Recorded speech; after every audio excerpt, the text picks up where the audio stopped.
तो एनडीटीवी से फोन पर बातचीत करते हुए खुद सचिन पायलट ने यह कह दिया है एक बार कि बीजेपी अब वो कभी ज्वाइन नहीं करेंगे।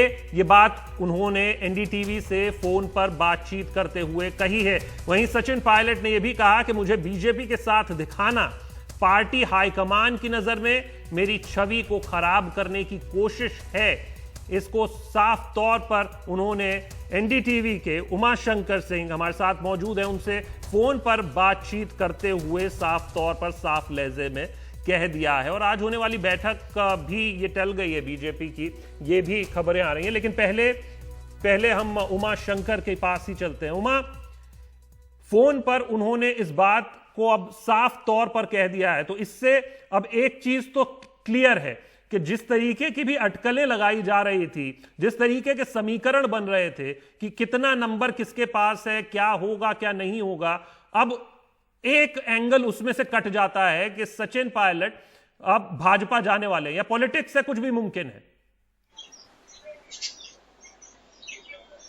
जी बिल्कुल, देखिए शशांक, ये आपने सही कहा कि जो एक और सिरा जो खुलता था कि क्या वो बीजेपी के साथ हाथ मिलाएंगे, बीजेपी के साथ मिलकर गहलोत की सरकार को गिराएंगे, ये सिरा जो है वो कट गया है। क्योंकि खासतौर पे जब वो खुद ऑन रिकॉर्ड आकर इस बात को कह रहे हैं कि मैं बीजेपी के साथ किसी भी सूरत में नहीं जाऊंगा, तो ये एक बहुत बड़ी राहत की बात अशोक गहलोत के लिए भी है और कांग्रेस पार्टी के लिए भी है। और जब ये बात वो कहते हैं तो इससे आगे का सिरा भी खुलता है, क्योंकि ये बात तो इतनी उनसे हुई, लेकिन इसके अलावा जो उनके समर्थकों से, उनके साथ में जो उनके खेमे के जो मंत्री हैं, उनके जो विधायक हैं, उनसे जो बात लगातार हो रही है, उससे जो एक इंप्रेशन मिल रहा है वो ये कि ये पूरा खेमा जो है अभी भी अपने आप को कांग्रेस से कटा हुआ नहीं पाता है। इस बात की नाराजगी और जरूर है कि जिस तरह से उन लोगों के खिलाफ कार्रवाई की गई है, उस बात से नाराजगी और बढ़ी है। लेकिन जो इनका इनकी जो मूल शिकायत रही है, स्टेट में जिस तरह से इनको हाशिए पे रखा जाता रहा है, जिस तरह से इनके मंत्रियों को काम नहीं करने दिया जाता,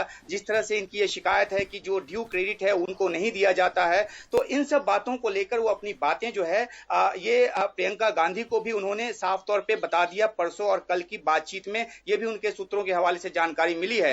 तो अब बात यह है कि क्या इनके वापस कांग्रेस में आने का सिरा खुलता है। इस बाबत जब मैंने उनके समर्थकों से जानने की कोशिश की तो उनका यह कहना है कि हमने तो पार्टी छोड़ी ही नहीं, जो भी कार्रवाई हुई है वो पार्टी की तरफ से हुई है और जो कुछ भी है वो पार्टी के ऊपर निर्भर करता है। अभी जो नोटिस सर्व किया गया, जिसकी जानकारी आपने दी, सौरभ शुक्ला हमारे सहयोगी जिन्होंने जयपुर से रिपोर्ट किया कि 17 विधायकों को के खिलाफ कार्रवाई का नोटिस जारी किया गया है, उस बाबत जब हमने इनके समर्थकों से पूछा तो उनका कहना है कि इस नोटिस की जानकारी अभी हमारे पास नहीं है, जब आएगी तो जो भी ड्यू कोर्स में उसका जवाब होगा वो हम देंगे। तो बड़ी बात शशांक ये कि सीधे तौर पे सचिन पायलट ने इस संभावना को खारिज किया है कि वो बीजेपी के साथ किसी भी तरह से हाथ मिलाएंगे। शशांक, और नोटिस आएगा तो जवाब देंगे, यानी एक बात जो आपने अभी कही थी कुछ देर पहले कि इनकी तरफ से कांग्रेस का जो साथ है वो नहीं छूटा है, उनको बाहर निकाला गया है और जब नोटिस आएगा तो जवाब देंगे। हर्षा कुमारी सिंह भी हमारे साथ हैं।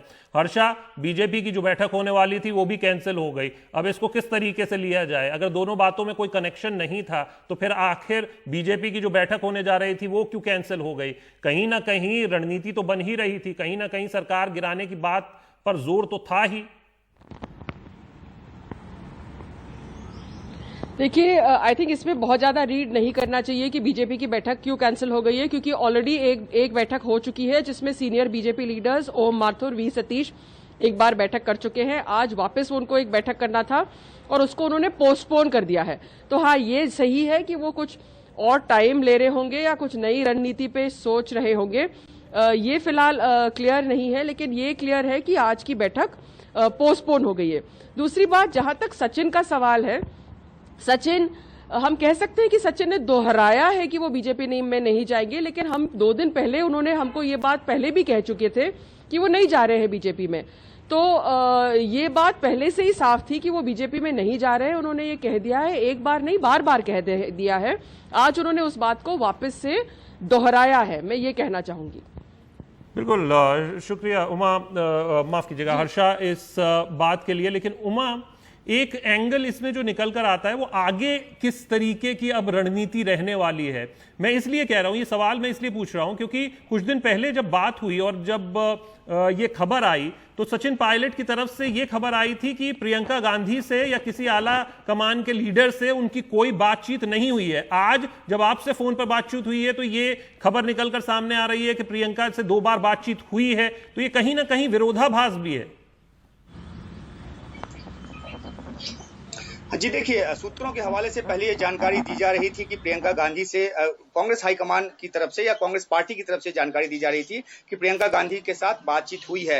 ये सचिन पायलट खेमे के जो सूत्र हैं वो पहले मना कर रहे थे, लेकिन आज उनकी तरफ से ये कहा गया है, उनके सूत्रों की तरफ से ये कहा गया है कि ये बातचीत हुई है और जो कुछ भी पॉइंट सचिन पायलट खेमे का था, जो कुछ भी उनके ग्रीवांसेस रहे हैं, वो उन्होंने प्रियंका गांधी को समझा दिया, उनको एक बार फिर से बता दिया, जो कि वो पहले से राहुल गांधी को बताते रहे हैं और पार्टी में दूसरे नेताओं को बताते रहे हैं। तो ये बात उनकी तरफ से आज ये कही गई है। दूसरी अहम बात यह है कि जब ये पूरा ये चल रहा था, जब खींचतान चल रही थी और कल जब तक फैसला नहीं आ गया, तब तक दोनों ही पक्षों को इस बात की उम्मीद थी कि कहीं ना कहीं कोई मीटिंग पॉइंट बन जाएगा। और एक बात जरूर है कि जब सूत्रों के हवाले से जानकारी दी जाती है, या इधर से दी जाती हो या उधर से दी जाती हो, तो वो एक डोमिनेट करने की कोशिश होती है, एक साइकोलॉजिकल एक असर पैदा करने की कोशिश होती है। और इसलिए हमने देखा है कि बहुत सारी ऐसी जानकारी जो आई इस तरफ से भी, वो भी गलत साबित हुई और आज इस बात की भी तस्दीक हो गई कि प्रियंका गांधी से सचिन पायलट की खुद की बातचीत हुई थी। तो ये बात जरूर है। और दूसरी बात ये भी कही जा रही है सचिन पायलट खेमे की तरफ से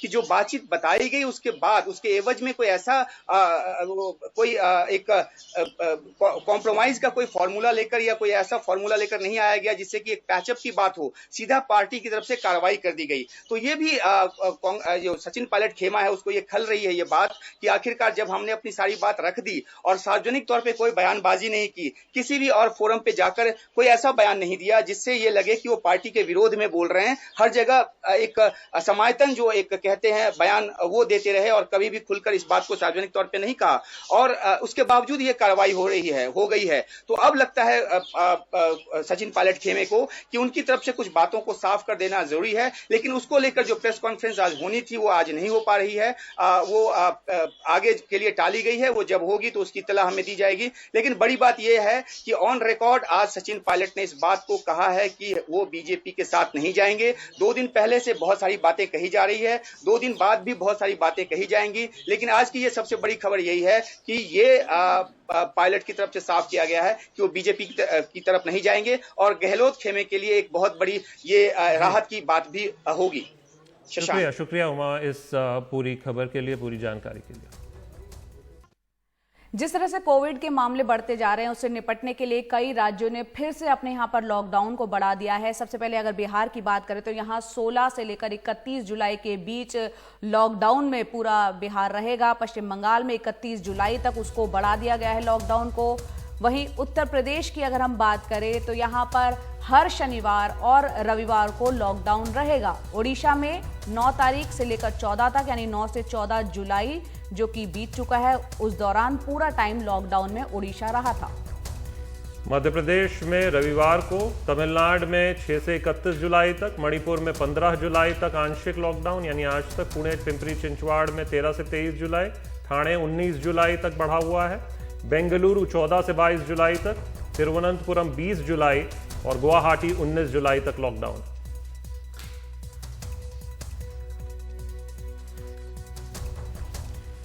भारत में आने वाले दिनों में कोरोना के मामलों में कमी के कोई संकेत नहीं दिख रहे हैं। बढ़ते मामलों के बीच केंद्र सरकार की नई चिंता क्वारंटीन किए गए लोगों को लेकर है और गृह मंत्रालय के आंकड़ों के मुताबिक देखें देश में 31,58,000 लोग क्वारंटीन किए गए।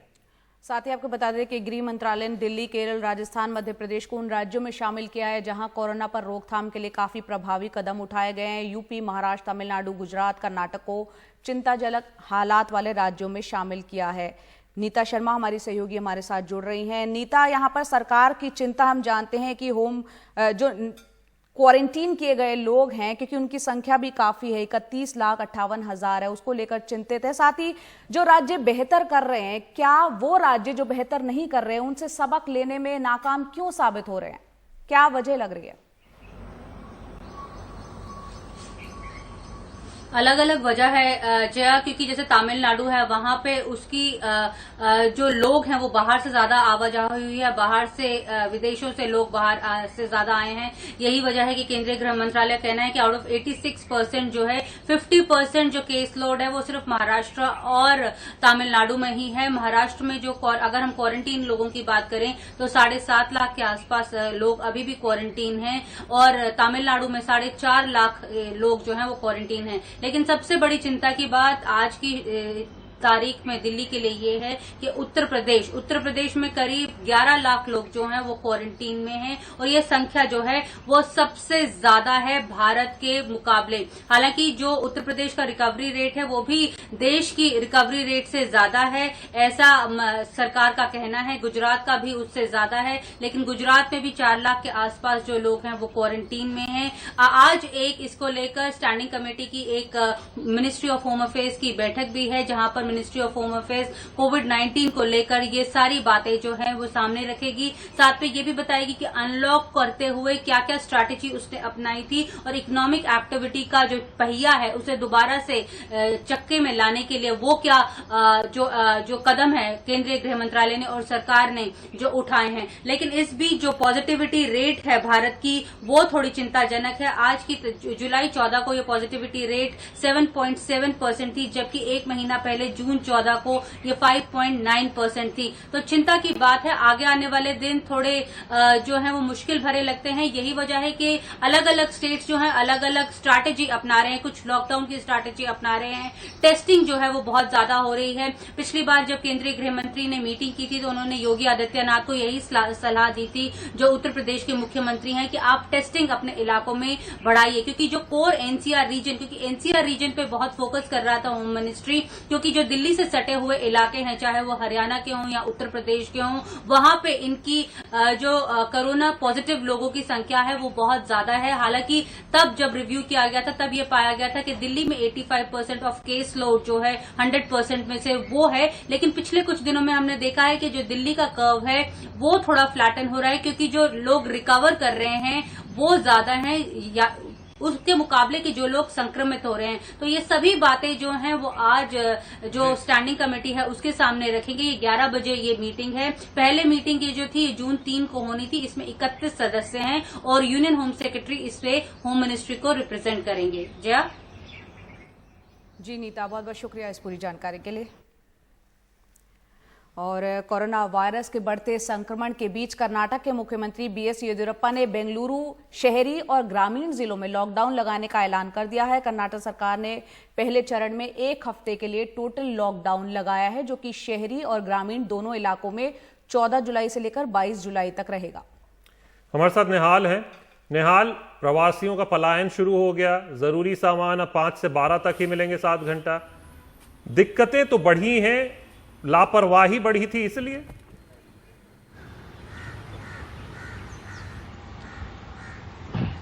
देखिए, निश्चित तौर पर लापरवाही बढ़ी और ये सबसे बड़ी वजह थी। लोगों की जो परेशानियां यहाँ पे बढ़ी हैं उसके लिए सिर्फ कर्नाटक नहीं पूरे देश में देखिए सरकार ने अपनी तरफ से कदम उठाए, लेकिन लोगों में जो लापरवाही है वो कभी भी किसी भी स्टेज में कहीं भी आपको कम होती हुई नहीं दिखेगी और ये सबसे बड़ी वजह है संक्रमण के फैलने की। और दूसरी वजह, जब सरकार को लॉकडाउन पूरे तरीके से पालन करवाना चाहिए, खास करके अप्रैल मई में, तो उस वक्त भी देखा गया कि लापरवाही काफ़ी थी। तो लोग खुद ही जब मानने को तैयार नहीं है तो सरकार कितनी भी कदम उठा ले, इस तरह के संक्रमण को रोका नहीं जा सकता। और सिर्फ लोगों को ही आप दोष नहीं दे सकते, जो सरकार के मंत्री हैं, पूरे देश भर में कई सारे वीडियोज आए।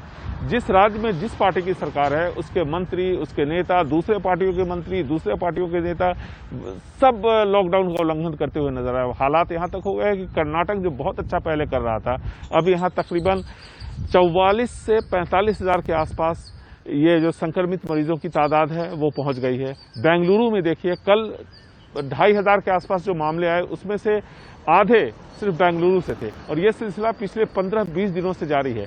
ऐसे में सिर्फ बेंगलुरु में ही नहीं बल्कि धारवाड़, मैंगलोर, जिसको कि दक्षिण कन्नड़ा जिले के तौर पर जाना जाता है, इन सभी जगहों पर लॉकडाउन शुरू किया गया है। ये 22 से 23 तारीख तक रहेगा। बेंगलुरु में 22 तारीख तक है, इन दोनों जगहों पर 23 तारीख तक है। सख्ती से इसका पालन होगा, सरकार का ये कहना है। देखिए, ये मैं इस वक्त अलसूर का जो गुरुद्वारा है उस सर्कल पे खड़ा हुआ हूँ। MG रोड और साथ ही साथ ओल्ड मद्रास रोड काफ़ी बिजी सर्किट है ये, लेकिन देखिए सिर्फ वो गाड़ियां ही चल रही हैं जो ज़रूरी गाड़ी जिनको कि या तो इजाज़त दी गई है या एसेंशियल और मेडिकल सर्विसेज से जुड़ी हुई हैं। तो यहाँ पर शहर के अंदर लॉकडाउन का पालन हो रहा है, इसमें कोई दो राय नहीं है। लेकिन आप थोड़ा सा इसी शहर में आप गली कूचों में जाएं तो वहाँ पर जब मैं आ रहा था इस लोकेशन पे तो मैंने देखा कि लोग अभी भी घूम रहे हैं। पुलिस का गाड़ी की सायरन की आवाज़ सुनाई देती है, वो भाग जाते हैं। तो ये लोगों को मानना चाहिए कि लॉकडाउन की अहमियत जो है वो समझना चाहिए और ये सबसे ज़्यादा ज़रूरी है। बिल्कुल, लॉकडाउन की अहमियत को समझना होगा लोगों को, क्योंकि वो कहीं ना कहीं उनको कोरोना से बचाव कराएगा और बेहद सख्ती से इस लॉकडाउन का पालन भी होना चाहिए। नेहाल किदवई, बहुत बहुत शुक्रिया बेंगलुरु से तमाम जानकारी के लिए।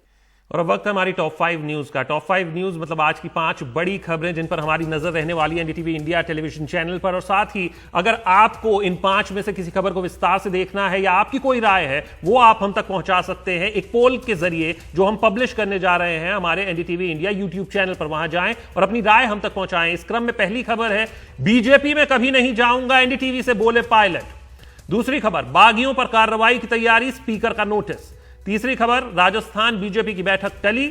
चौथी खबर, उत्तर बिहार उफान पर कोसी, कई गांव डूबे। और इस क्रम में 5वीं खबर है, कोरोना 10 राज्यों में 86% केस, 31 लाख क्वारंटीन। तो फिलहाल आप इन खबरों के बारे में हमें अपनी राय पहुंचा सकते हैं एनडीटीवी यूट्यूब चैनल पर जाकर। हमारा जो पोल पब्लिश हुआ है उसके जरिए। फिलहाल इस बुलेटिन में इतना ही।